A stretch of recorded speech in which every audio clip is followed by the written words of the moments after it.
Создадим окружение для Драматическая пауза. пирога с грушами. Берем слегка постаревшую террасу, самую ее интересную часть, с запотевшими окнами. От горячей выпечки, разумеется.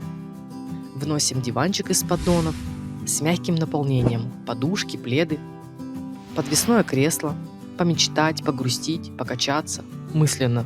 Ретро-гирлянда. Здесь я поплачу немного. Только давай без слез.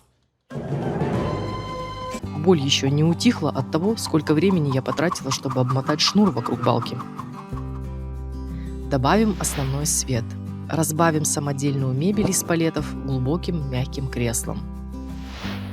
Прикатываем столик из тех же поддонов и много-много декора. Так, нужно вернуться. Листик забыла. А вот и вкусный пирог.